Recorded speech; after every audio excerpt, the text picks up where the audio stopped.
everyone, welcome back to my channel. In today's video, I'm going to show you the behind the scenes of one of a recent dress I've made.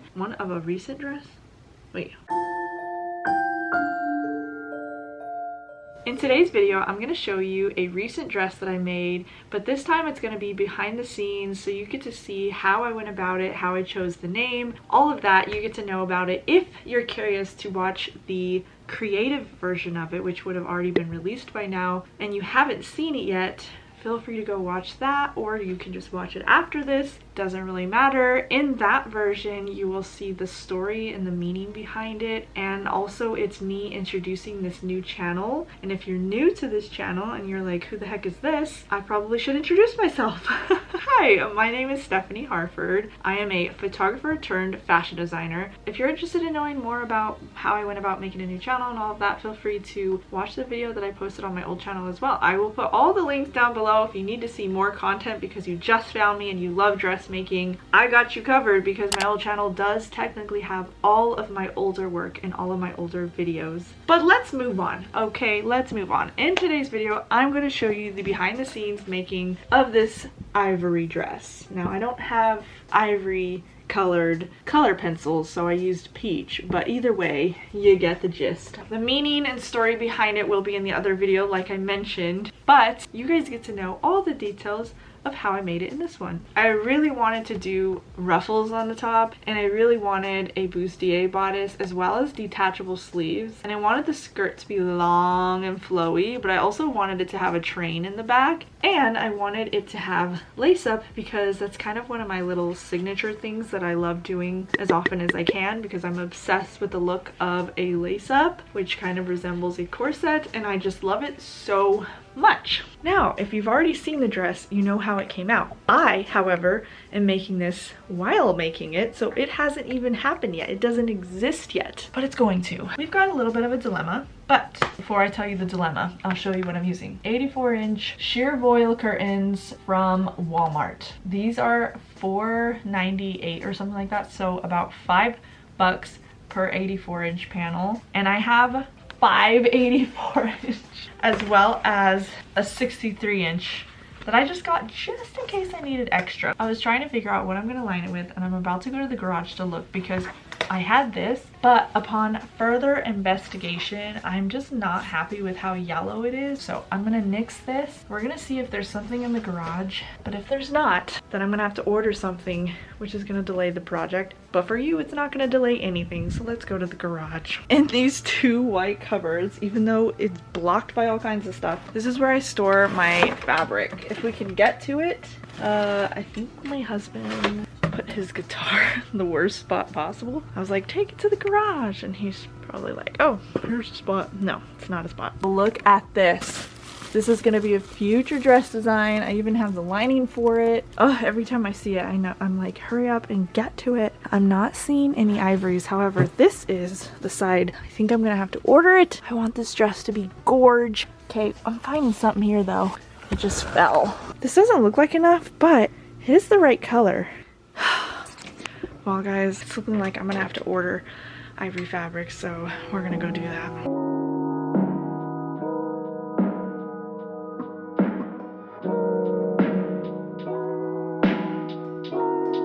I ended up going to Walmart, so I found the ivory satin. The outside of it is like ugly looking, but the rest of it is nice. It was like $10 for 5-ish yards. And then I also found a bed sheet that's ivory, but I think because I got this satin, here's the curtain, I think it'll work perfectly. First things first, like I was trying to say, is to get all of these out of the packaging, and then I'm going to throw it in the dryer.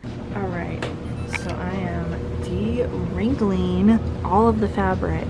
This is the fastest and the easiest way for me to get most of the wrinkles out. I'm not gonna lie, it's kind of hard getting back into video. I was on a bit of a hiatus, but it was really unintentional. I also got this really bad like neck strain. I was just in pain for like 2 weeks straight, crying most of the time. That really threw me off. I just hadn't really been making dresses and making videos. Anyway, I'm finally trying to do it, so I'm reminding myself to like record the steps, the moment, take you guys along on the vlog. I tried to get some creative shots with my camera of like me putting stuff in the dryer, and guess what showed up in the background, but I did not feel like doing it again? That stuff. That's like my business stuff, like scrunchies and bags that I'm gonna sell, and I didn't realize it was just chilling in the background. I guess once I had the camera inside of the dryer, since the light's on in here, like I didn't think about it. That means you could see everything. I thought it was gonna be black. Anyway, I think that's so funny. It is what it is. Anyway, this thing says it has 2 minutes left.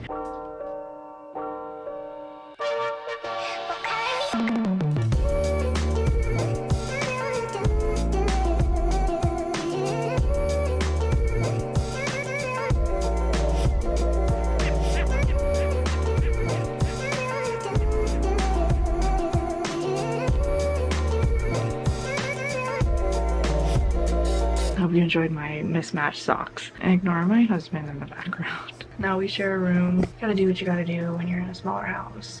And for those who watched on my old channel, the reveal of my new sewing room, I moved it to the master bedroom. Yes, I did kick my husband out halfway through this project, but at this time he was still in the room. We've got all my pattern pieces here. I did it at like an angle for the center front. I did do a mock-up of this. We'll go back in time to the mock-up. So basically I made this pattern. This is the top of the bustier. It's gonna have like a little spiky pointy piece. Yeah, I'm gonna test it out on this random cute cotton fabric. There's just regular pink lining underneath.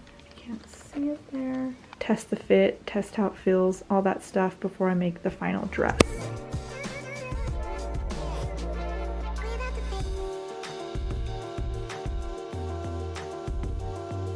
I never ended up finishing that mock-up, but we don't got time for that. We're just gonna go with it. I do gotta get the measurements for the skirt. On the Trimacia dress, which is my reference because I use these same curtains and also the same kind of lining. If you're new to my channel and you're unaware of like, what am I talking about, the Trimacia dress, I'll show a picture. But I have a video of me making that dress on my old channel. It is one of my favorite dresses. It's why I'm using it to reference like how I want this new dress to be.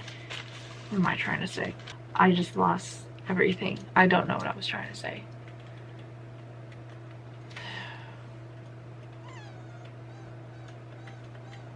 I don't know. Eventually I watched the video back and then realized I was just trying to talk about the skirt, but we're gonna get to that later. Right here I am cutting out from the inner lining, which is just this cotton fabric that I used. It actually worked out pretty well, so I wanted to use something that could kind of act as inner lining. And then this is this cheap satin fabric. I did cut a layer for it, but I didn't end up using it for the project after all. And then I am stacking the curtain fabric on top as well. Sometimes when I'm cutting, it's easier to just trace something, especially when it's on like fairly thick and rideable fabric that doesn't like stretch around. Hello, okay, new day. I cut out pretty much all of the pieces, but the cheap fabric that I got is fine for lining, right? Like it's really cheap, it's not the best. I wanted that same vibe, you know, the shiny satin look underneath the voile fabric, and then it occurred to me, first of all, I don't like the cheap material because it happens so often that I use this cheap stuff, I put interfacing on it, and then it just gets kind of wrinkly and weird looking, and it is not great because it's so thin you can see anything through it. But then it occurred to me, why don't I buy nice fabric for the bodice, because I barely only need like half a yard. So I went to Joann and I found some nicer ivory satin fabric. If you compare, we've got a fairly similar color. The one that I got is a little bit lighter, but it doesn't matter. It's just underneath the voile fabric. It was labeled as ivory, so as ivory as I can get it. It still looks really pretty. It's just a nicer vibe from this kind of fabric. It cost me $5 for half a yard. That was with coupons and a sale. Crazy price at Joann that you use coupons and a sale and you're still paying like $10 a yard. Okay, something that I noticed is that I find it easier to do the cups and curves with a rotary cutter, but then other times I find it better to just use scissors, so I tend to go back and forth. I don't know if it's just me, but it is what it is. Also, I put the interfacing on it after I cut it out. Welcome back to another day. Okay, so I have a unique way of doing the waist circumference, unique to me, and I'm going to share that with you in case it's helpful information to anyone who wants to get into sewing. I told myself for this new channel, no matter what I do, I'll try to present myself better, so I didn't do that in this part of the vlog, but that's okay. I know people like don't care, but I wanted to still come across as like, oh, she takes care of herself, she's not homeless. So moving on, this is how I do skirts, because I do not want to waste a lot of paper, and I can pretty much just draw the lines on the fabric. But what I want to definitely get correct is the waist, so that I can do it easy on the computer. I make it where you basically line up that, whatever size I got, with the corner of the fabric. So I get the quarter circumference, so my waist is 31 inches. So if I'm doing a half circle skirt, oh my gosh, if I'm doing a half circle skirt, then I want half of the circle to be 31 inches. I times the 31 by 2 to get 62.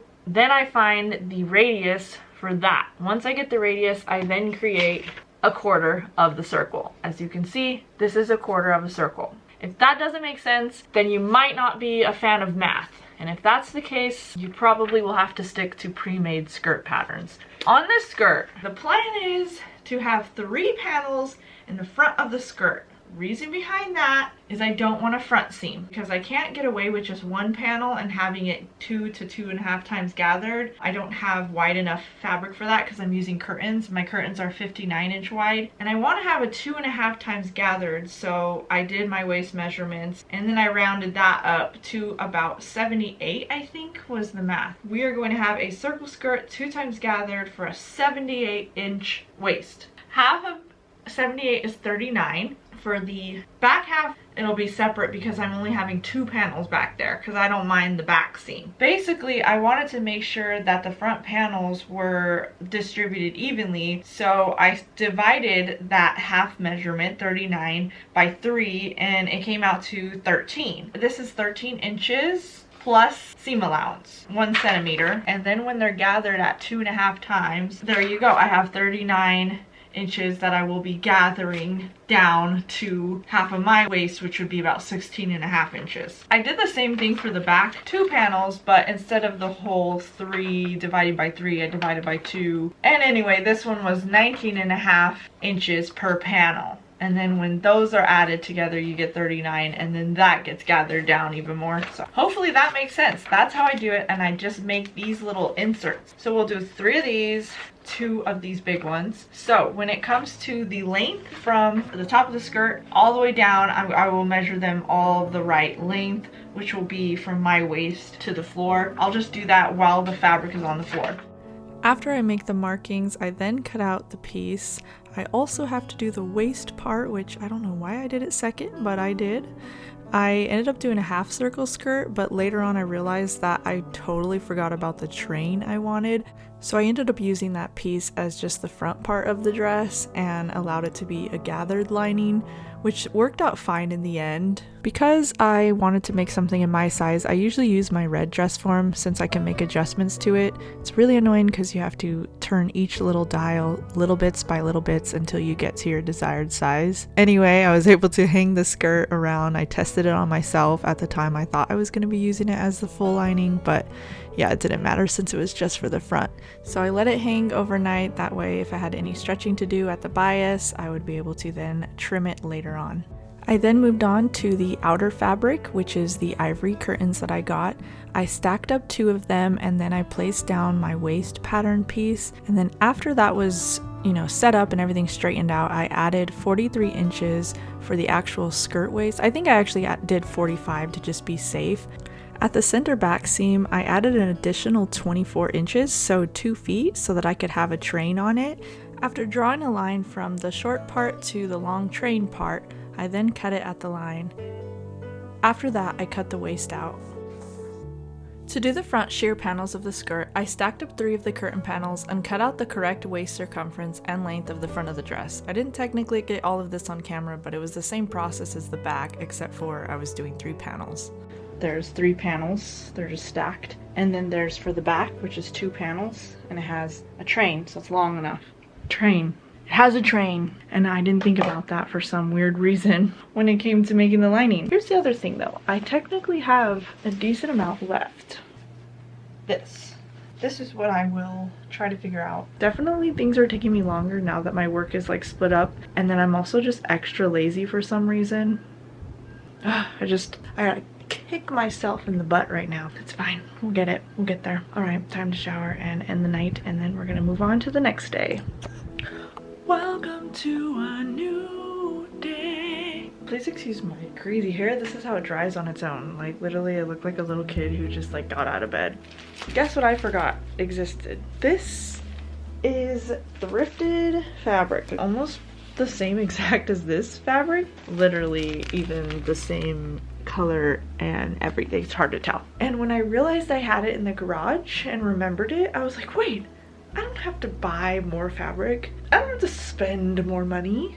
So unfortunately, this fabric was not very wide, like at all. And as you can see, I had to fold up the piece that I was trying to copy over, split it into 3 sections. So essentially, 1 panel on the sheer fabric is 3 panels on the cheap satin fabric. But I just went with it. That's the dilemma, but we're making our way through somehow. We've got so much beautiful ivory fabric happening in this room.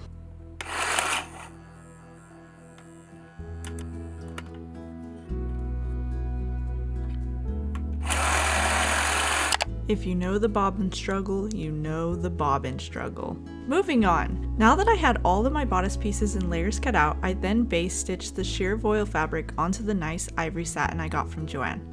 I usually just use my machine for this with the settings on the longest stitch and the least amount of tension. Too lazy to do it any other way. After that, I attached each bodice piece separate from the cup pieces. I assembled all of the lining pieces in the same order as well. Once all the pieces were sewn, I pressed open the seams on the lining fabric and ironed them. For the outer bodice piece, I don't really need to iron because I'll be sewing on the sewable plastic boning straight onto the seams and top stitching them down anyway. I actually followed the same method that I learned from doing the Rose Cafe Bustier. It's one of my favorite patterns. I cut the ends of the boning so that they're not pokey or anything like that, and I'll use fire to kind of melt it and smooth it out. After the bodice pieces were assembled and ironed, I then finished up the cups. Before I sewed on the lining, I wanted to add some trim decor to the seams on the front of the bodice. I found this white lace trim in my stash, and even though it wasn't ivory, I didn't mind it. I really liked it actually. I just did 1 stitch line down one side and then another down the other. Finally, it was time to sew the lining piece to the main piece for the bodice, without the cups. They'll be added afterwards. I stitched along the neckline as well as the curve of the cups. I cut the corners before flipping over the fabric and ironing it flat. This helps with any weird tension at the seams or the curves. It's especially important to remember to cut slits at the curve where the cups attach.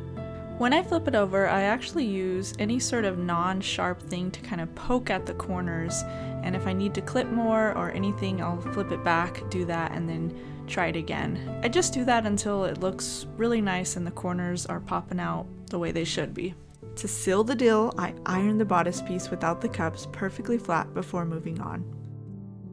When it came to the cups, I first debated putting that trim around it, but honestly I didn't really like it, so after previewing it and seeing if maybe it would go, I decided to just nix it. Once I got to the cups, I lined up the cup lining good sides together and sewed along the top of the cups. I cut the pointy part of the cup before flipping it over and moving on to the serger. How many times have I said cups? I kind of just winged it with the serger without lining it perfectly, so one of the cups was a little wonky, but it was all on the inside, so I wasn't concerned. Also, comment how many times I said cup. Right when I started sewing, my camera ran out of memory, so I had to take a long pause in getting all the footage off the camera. Okay, progress has been made. Right now we are sewing the cups to the bodice. I mean, it's pretty thin. I didn't have any padding. I didn't really want to feel like there wasn't enough space to fit me. I always do padding, so it's kind of weird, but it is what it is. The way I sew the cups to the bodice is I place the 1 centimeter seam allowance underneath the finished edge of the bodice where the cups go. I line up the middle seams and then make sure the neckline matches up as well. I then top stitch the cups into place. It can get pretty bulky and a little difficult, but I find this method to be the easiest and cleanest for me. It's been a couple days or so. I don't know what happened, but out of nowhere in the middle of this project, I just randomly just lost motivation. So I took a couple of days off, and now I'm trying to get myself motivated to get back to it. Also, I put stickers on my sewing machine. I don't know why, I just felt like it. I wanted it to be cute. Anyway, let's get back to work. I've had this fabric hanging for actually a few days. I can tell that it lengthened on the bias as expected, and I thought I tried this new way of doing it. Instead of while it's hanging, I gathered the waist and pinned it so that it's all lined up, and I just could kind of pull to make sure it's straightened. I'm gonna see how much it lengthened by. I went down to 46. After I measured how long I needed the skirt to be, which I picked 43 inches, I then marked it on the top fabric and cut it off. It was really satisfying. For the back of the skirt, I lined up all the panels I created for the lining and placed the voile fabric over them to get the right shape, since that fabric didn't stretch overnight. I cut off all the excess and got it ready for sewing. I sewed the lining pieces in the right order, but eventually I moved over to the serger when I realized I didn't need to sew a regular stitch first and I could have just saved some time. There's a lot going on with this skirt. This fabric is so crappy, but you know, it's what I work with. I work with cheap stuff a lot of the times. Alright, if I can find the top, here it is. I ended up sewing the seams here, but then on this one, why am I sewing? I could just go straight to serging. So these are serged. So now I just gotta serge these and then we'll be good to go. Now I'm going to attach the front panel. Here's the front panel. This fabric is a little bit heavier, a little bit like hefty duty compared, but it's still just as cheap. Wish me luck, wish me luck. One side down. Now I just gotta connect that to the other one, which is on the ground. So much fabric, but you know what? This is the hardest one because the sheer fabric has less panels than this. This is like 6 panels total for the skirt because of how narrow the fabric was. Somehow it's all puzzling together. Somehow. I don't know how, but you know, if I had wide fabric, I would literally only have 2 panels. Well, 3 I guess if you cut the seam in the back for the zipper. That is what it is. One more side to go. I gotta clean my serger after this. This plastic crap is just so horrible. Oh, I hate that I have to use it. Wish me luck. Wish me luck. Looks like I did it. We are going to clip this and then we're gonna go all the way up to this blue dot I marked. And that is going to be the back seam. But I think what I'm gonna do is serge them individually, I think. Actually, I don't need to serge it. I just realized these are the selvage sides so they don't fray. They're like sealed shut. Huh, I don't have to serge it. Okay, we're gonna go straight to the sewing machine instead. But I still gotta mark that spot.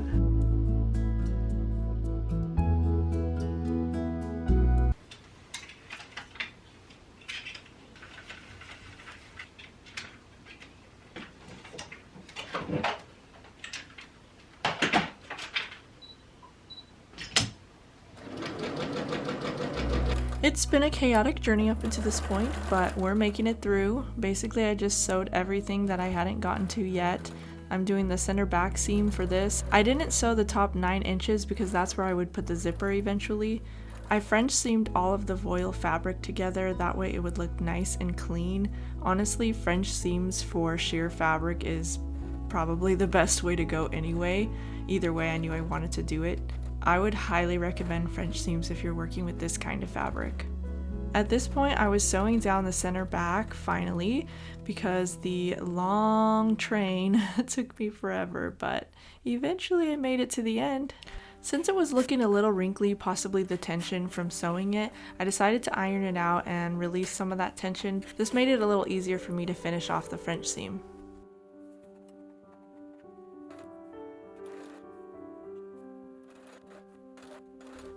Although burning the edges is totally unnecessary, I was just really bothered by the fraying, so I kind of just tried it, but at that point I was like, yeah, I'm not going all the way around. I'm just gonna do it in the immediate area. This whole project has been... Okay.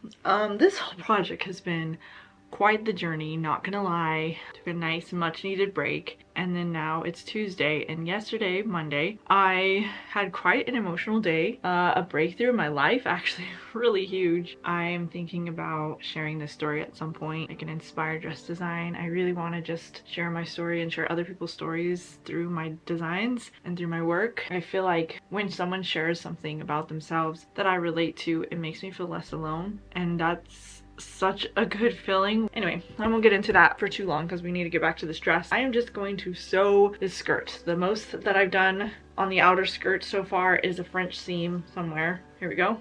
Down the middle of these two panels. I need one more panel and that will be the front. So here's the other piece. We're gonna French seam this on and then we'll be closer. And then I got to French seam the back 2 panels that will go on the sides. Lots to do.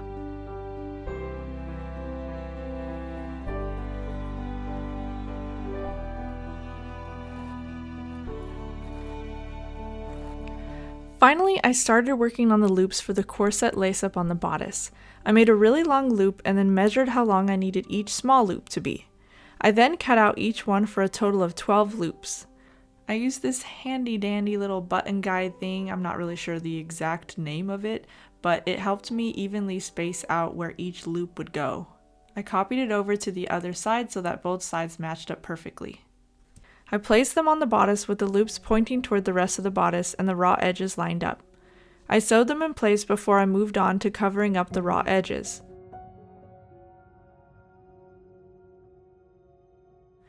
At first I used bias tape, but then when I folded the seam allowance toward the inside of the bodice, I ended up using twill tape to serve as both a boning channel and something to cover the seam on the inside. Adding this extra boning channel allowed me to have a bit more strength along the loops for when it gets pulled tight from lacing it closed. I then folded it over towards the inside and top stitched a straight line down. This is how I finished off the boning channel. Okay, the bodice is on. It's really hard to get the top.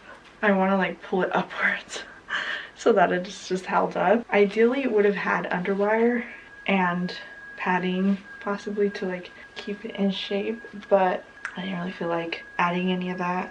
It would have had like something that held this part in so that it didn't want to, you know, fall out. I don't know exactly how I feel. I feel very exposed and out there. Like when I look down in the mirror, it's like fine. Also, it's the end of the day, so everything I ate today, like everything causes bloating. Like I'm literally, you know, the worst time to try it on. But I think even though it's wrinkly and I'm always bothered by the wrinkle look, I think that since it is a tie-up, it's flexible enough for me to adjust it. You know, for the most part, it is looking pretty nice. I'm so excited for the skirt though. It's gonna be so pretty. Just imagine. Like we can make a cape out of this. I ended up attaching the voile fabric on the outside to the lining and it lined up pretty well, and I just stuck those together so that I could also gather them together. I just decided to try something a little bit different, and to be honest, it was actually way easier than gathering both of them separately. I think it worked out that way because both the fabrics were fairly thin. For the most part it lined up, but towards the end I realized there was a little bit more voile fabric than the lining at the waist, so I just bunched it up as you can see, and that did the trick. I decided to try a different method to gather the waist. I actually just used my ruffler foot. And I did a test piece ahead of time with the voile fabric and the lining put together, and it ended up working out perfectly. So I decided to just go at it and hope for the best. Got the right tension and it worked out perfectly. I had to keep it lined up though so that nothing pulled from underneath. Okay, whew, that was a lot. We got it, for the most part, I got that waist down by a lot. So what I did was I got my waist on here, measured out my waist and then I added seam allowance, and I even marked the seam allowance. I debated this because it's kind of thick. I'm going to connect the bodice like right under this twill tape. I could put it on the inside, and then that'll for sure avoid it showing up on accident. With my twill tape as a waist length guide, I lined up the already gathered skirt and sewed it to the twill tape. It nearly lined up perfectly, so I was definitely glad about that. Although I was worried about it being bulky, I think it ended up working out perfectly fine. Guys, the skirt is almost done. I didn't hem it. I just put the gathering together, but like, look at this. Oh, I'm gonna need a petticoat. And it's got the train. Hello. But this is 2.5 times gather. Does it seem see-through? Oh my gosh, it is see-through. Good to know. And I'm totally digging this amount of gathering. I love it. I think it's beautiful. On here, that'll be all laced up. But right here, the skirt is on its own. Like, it's not attached to the bodice. And so that extra portion, I would want it to be clean on the inside. I find that like lining it just solves all of that. Just easy peasy. Yeah, it is what it is. But since I clearly noticed that this is actually see-through.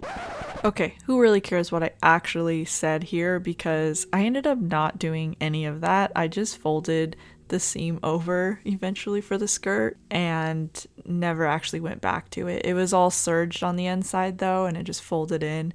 But there are so many ways you could clean it up. I just ended up being lazy about it, so let's move on. I'm feeling good. I'm feeling really good. I really am. I think the twill tape was a great idea for me to just put all that together because it makes me feel better about just like pulling at it. It's like that twill tape really strengthens the waistline. Kind of random, but I feel like it worked out great for now since I haven't attached it to the bodice. Maybe in the future I'll like show a little video on how do I accomplish doing a gathered skirt without gathering stitches. I think it's just because of how thin and like easy to manage this type of fabric is. You know what? I actually did get lucky. Somehow, like the settings I used on my sewing machine gathered it by about 2.5 times. Almost. Like, it was almost exact. It's crazy. So I guess I got lucky. Anyway, next step is to attach it to the bodice. To make my life so much easier, we have all of these pieces here, and a lot of them have this. This is already pre-folded fabric to create the ruffle. How easy peasy lemon squeezy is that? All right, back to work. Alright, so the next thing I needed to do was mark the center front of the skirt, basically the middle of it, so I folded it in half and then made a marking. I did the same thing to the bodice, and that way I can line up the middle of the skirt to the middle of the bodice. I clipped off any excess that went beyond the seam allowance that I had for it, and that way it would be easier to line up once I got the bodice connected to the skirt. Now that I had a beautifully clean skirt, I attached the bodice at the center and then worked my way outwards towards the center back. Once I got that all clipped together, I then sewed the bodice to the skirt, and I made sure that the twill tape that I had used to reinforce the seam of the skirt was definitely on the outside. That way it wasn't adding bulk to the part that would actually be sewn. In other words, the seam. It's time for one of my favorite parts. Are you ready? After I sew the bodice on, which I have, I like to flip it inside out. Here it goes.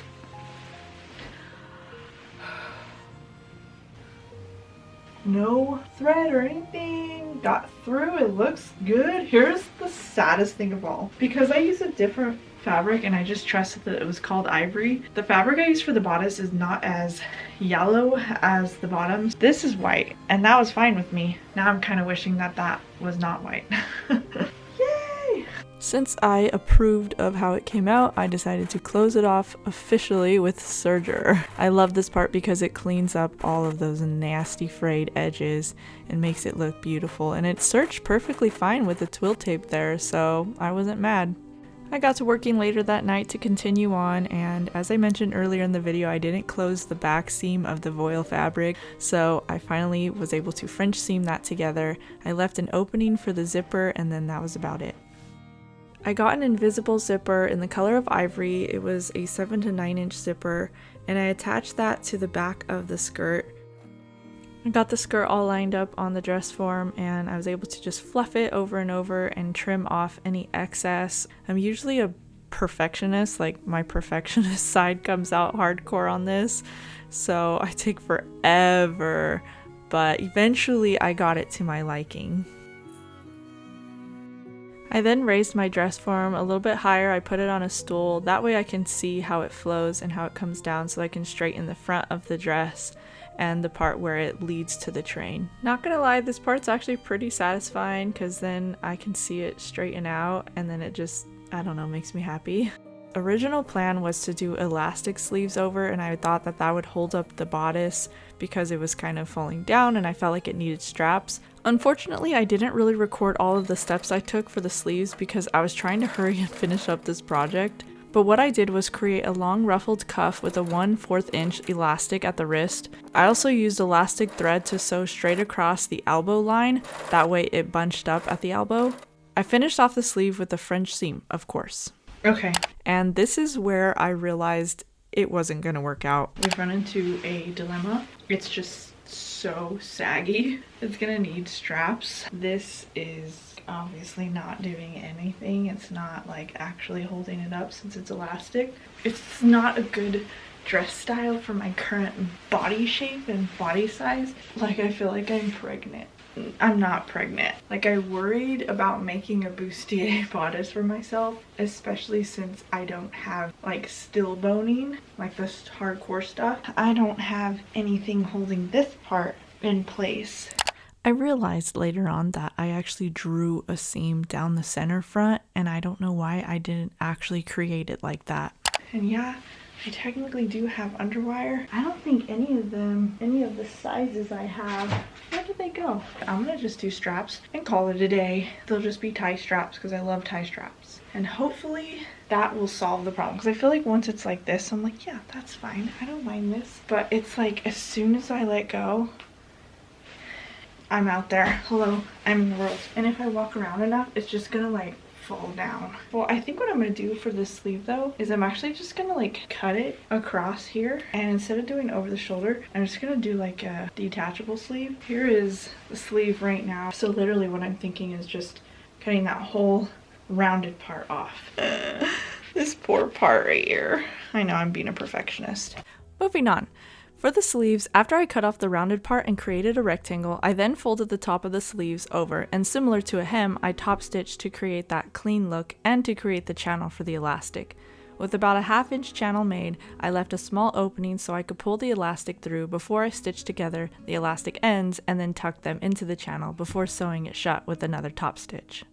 I was finally getting to the end. I was so excited because it was time to hem the skirt, which is always really satisfying because then you know that the frame has come to an end. So I used my rolled hem foot. I always use this pretty much for everything that I hem, especially for dresses. I did the same thing to the outer voile fabric to finish that off as well. After the sleeves were done, I needed to create the straps to help hold up the bodice. I did that by using the scrap pieces from the curtains left over. The part that you typically use to run the curtain rod through was perfect for that. This made it so much easier for me to measure and cut on a fold. I decided to go with 1.5 inch straps plus seam allowance and stacked up 2 curtain ends and folded it in half. I then cut out the 2 long strips. Since I needed 4 straps, essentially I needed to create 4 separate tubes to turn into straps, so I cut it in half. To turn them into the tubes, I needed to flip them inside out and sew them down with a 1 centimeter seam allowance. After I sewed all 4 of them, I then turned them over with my loop turner. I then made sure to close off one end so that it would be the end of the strap. It made it a little tricky to loop turn it, but I was able to figure out a method that worked for me. After all the straps were sewn up and turned right side out, I then went to the ironing board so that I could iron them flat and beautiful. It was really hard at first, but I ended up just grabbing my ruler and then sticking it through the strap to kind of hold it open, and then placing the iron down and just pulling it slowly out. I mean, whatever works, right? I ended up doing a top stitch. Since I was going to have the ruffles over it and something covering that area, I figured it was fine. You wouldn't see these top stitches at the end of the project anyway. Okay, I know I'm just looking worse as the video goes on. It's because I keep doing little bits at a time here and there, but you know what? This is reality. I finally got the straps, and you can see up here the straps. I figured the ruffles would be top stitched down. I was like, okay, how much do I have to cut to do ruffles? And then it occurred to me, I have this like pearl stuff I got, and I literally just fell in love. Okay, like let me show you. If you've seen the main video, you'll know if I went along with this. I have been digging the look of pearls on a dress. I think I'm in love. I think that has to happen. Just seeing that just made me feel like it has to happen. It's meant to be on this dress. So now, ow, ow, ow, these pins. That's my idea. You win this with me? I love Ruffles, I really do. They're totally like, they're me. Like, I just love Ruffles. Start spreading the news. Okay, I had to share that audio clip because it cracked me up the first time I heard it when I was editing the original video. Anyway, so with the ruffler foot, I put a straight strip of fabric connected to the ruffled part, and then I got it to this point where I just ironed it nice and flat. I then kind of did like a rolled hem sort of thing to cover the raw edges of the ruffle, and then I sewed that along the neckline while rolling it. Last minute, I literally went to the store and I picked up this beading foot because at this point, you know, I'm like obsessed with the idea of doing the pearls. I learned how to use it by looking it up online. It just required a zigzag stitch, found the perfect settings, and I stitched it on. I lined the pearls up with the part of the ruffle that was stitched on, so it covered the stitches, which was great. At this point, it was the last step, and now it's time for the reveal.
And that's the final dress. Thank you guys so much for watching, and if you haven't already seen the creative version of this where I tell the story of the dress, be sure to go watch that. I'll put the link at the end of this video as well as in the description box. That's the end of the video, so enjoy these bloopers. You want to run after me? Yeah. You do? Sure. Okay, are you ready? Yeah. We scared the duck. Okay, turn on the numbers. Go find the numbers. The sun's gotta hit the camera. The sun's gotta hit the camera. You gotta pan up. I don't know what I'm doing, so. There's the boogie. Yeah, good job. Good job.